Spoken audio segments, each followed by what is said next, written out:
And what this means is that China may be growing at a slower rate, but it is now a much bigger share of the global economy. And so its contribution to the global economy is still going to be significant. If Chinese reforms spur even more growth in China, then that will have mostly positive spillover effects to the rest of the world as well.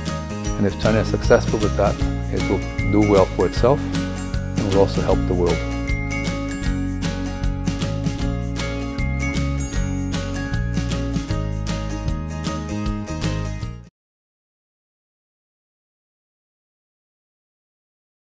And what this means is that China may be growing at a slower rate, but it is now a much bigger share of the global economy.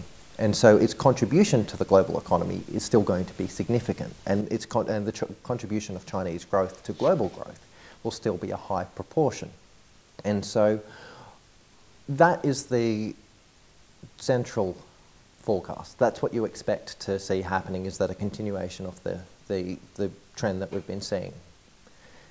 And so what we're looking at the moment is an environment where we have to be worried about the state of global growth generally.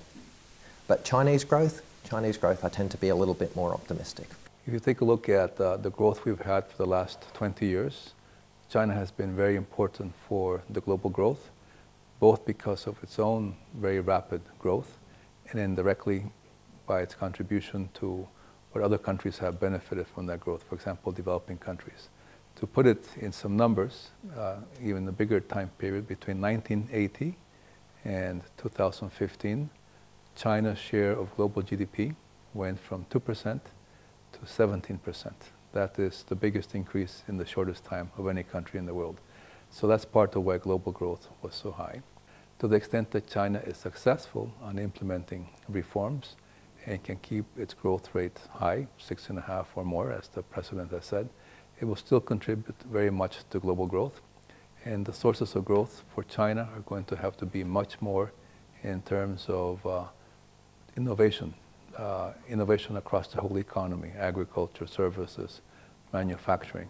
And if China is successful with that, it will do well for itself and will also help the world.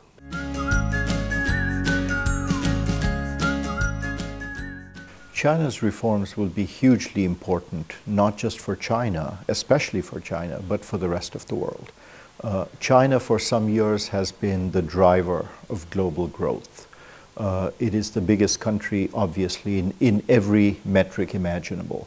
And so if Chinese reforms spur even more growth in China, then that will have mostly positive spillover effects to the rest of the world as well. China's growth has been very important for global economic growth, increasingly in the last, let's say, 2 decades.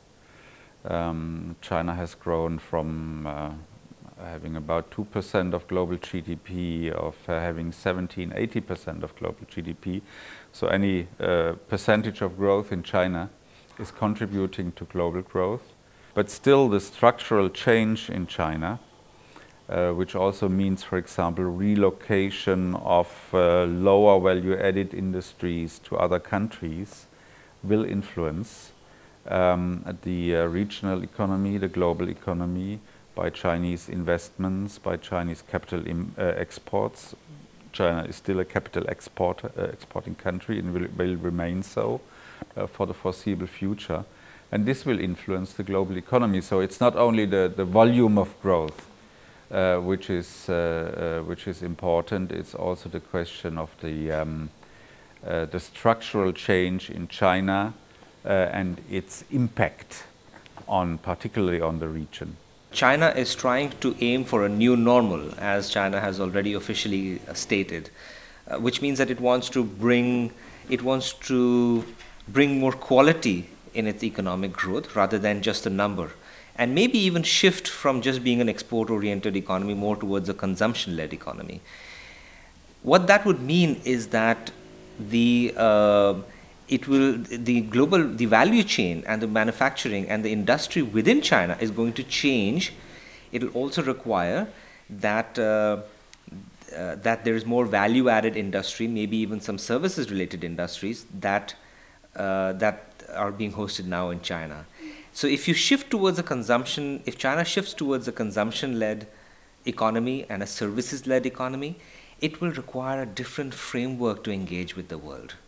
We need a different kind of agreement, not just a free trade agreement in goods. We need free trade agreement in services, movement of professionals, more ability for other countries to set up offices here and to bring in people and for moving capital and money. And so there's many touch points that China's shift will have with the rest of the world.